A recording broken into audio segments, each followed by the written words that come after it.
Isang mapagpalang oras po sa inyong lahat, mga kapatid sa Panginoon.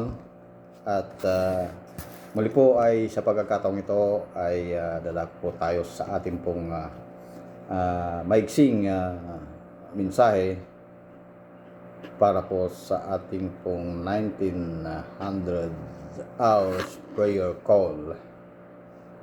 At ang ating pong pagbubulayan ngayon ay patungkol po sa ating pananampalataya o faith. So, pinamagatan po itong we walk by faith o tayo ay lumakad sa pamamagitan ng pananampalataya. Ang ating pong teksto ay matatagpuan po sa 2 Corinthians chapter 5 verse 7. For we walk by faith, not by sight. Sapagkat namumuhay tayo batay sa pananampalataya sa Panginoon at hindi sa mga bagay na nakikita. Ang plano po ng Diyos para sa atin bilang kanyang mga anak dito sa mundo ay ang paglakad natin sa Kanya na isang lakad ng pananampalataya, walk of faith. Ang pananampalataya po ay may kinalaman sa mga bagay na hindi po nakikita o masasabi nating pinaghihinalaang sa ating pisikal na pandama. Tingnan po natin sa Hebrews chapter 11 verse 1. Ito po ang sinasabi. Ang pananampalataya ay pagtitiwala na mangyayari ang ating mga inaasahan at katiyakan tungkol sa mga bagay na hindi nakikita. So, ang salita po ng Diyos ang ating katibayan para sa ating pananampalataya. At alam po nating hindi po maaring magsinungaling ang Diyos. So, anumang sinabi po ng Diyos, kung hindi pa ito maliwanag sa ating pisikal na pandama, sa kalaunan ay ito po ay magaganap. Para po sa anumang sinabi ng Diyos ay nangyayari. Ayon po sa Biblia, mga kapatid, ang Diyos ay nagsalita lamang at ang sansinukob ay nalikha. Yan po. Hindi po tayo kailanman magiging malakas sa espiritu hanggang sa matutunan nating unahin o ilagay ang sinabi ng Diyos sa kanyang salita kaysa sa sinabi sa atin ng mga pangyayari at pisikal na pandama. Hindi po inihiling ng Diyos na tanggihan natin kung ano ang sinabi sa atin ng ating pisikal na pandama. Ngunit maniwala po sa kanyang salita higit sa lahat ng iba pang katibayan. So, ang gusto lamang po ng Diyos na maniwala tayo na nagsasabi siya ng totoo at walang kasinungalingan. So, kaugnay nito, sinabi po sa atin ng Biblia na si Abraham ay isang halimbawa ng pananampalataya. Tingnan po natin sa Romans chapter 4 verses 19 to 21. Ito po ang sinasabi. Hindi nanghina ang kanyang pananampalataya kahit ugod na siya.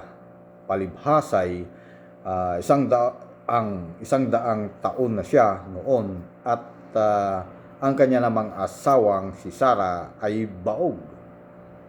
Hindi siya nag-alinlangan sa pangako ng Diyos, sa halip lalo siyang tumibay sa kanyang pananampalataya at nagpuri pa sa Diyos.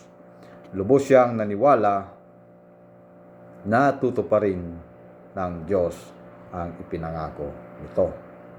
So, sinabi po ng Diyos kay Abraham na siya ay magiging ama ng maraming mga bansa. Subalit, si Abraham ay walang mga anak at ang kanyang asawa ay masyado nang matanda upang magkaanak. Naniwala pa rin po si Abraham sa pangako ng Diyos at ito ay nangyari. Ang pananampalataya ay hindi po naiiba para sa atin ngayon. So, ang Diyos po ay nakikipag-usap sa atin sa pamamagitan ng kanyang mga salita, ang Biblia, at kapag naniniwala po tayo sa sinasabi ng Diyos, nagiging posible ang mga bagay na imposible. At habang pinananatili po natin ng ating pagtuon sa Diyos at sa kanyang salita, maaari po tayong makumbinsi tulad ni Abraham na nagagawa ng Diyos ang lahat ng kanyang sinabi. Para sa pananampalataya ay nagbumula sa pakikinig ng salita. Sabi po ng Roma chapter 10 verse 17. Kaya't ang pananampalataya ay bunga ng pakikinig at ang pakikinig naman ay bunga ng pangangaral tungkol kay Kristo. So, ang hindi po paniniwala ay isang kabaligtaran ng pananampalataya at tinawag itong masama ng banal na kasulatan. Tingnan po natin sa Hebreo chapter 3 verse 12. Mga kapatid, ingatan ninyong huwag maging masama ang sinuman sa inyo at mawalan ng pananampalataya hanggang sa kanyang talikuran ang Diyos na buhay. So mga kapatid, ang tanging gamot para po sa kawalan ng pananampalataya ay tamang pagtuturo ng katotohanan mula sa salita ng Diyos. Sa Colossians chapter 2 verse 6, sapagkat tinanggap na ninyo si Kristo Jesus bilang Panginoon, mamuhay kayo sa paraang karapat-dapat sa Kanya. So mga kapatid, tinanggap po natin ang ating Panginoong Hesus na sa pamamagitan ng pananampalataya.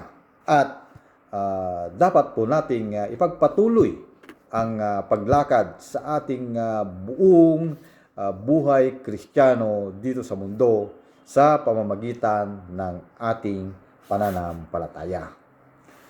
So, nangangahulugan po yun na hindi po natin maibabase ang lahat ng ating kaalaman sa pisikal na pakiramdam sa halip na kung ano ang sinabi po ng Diyos.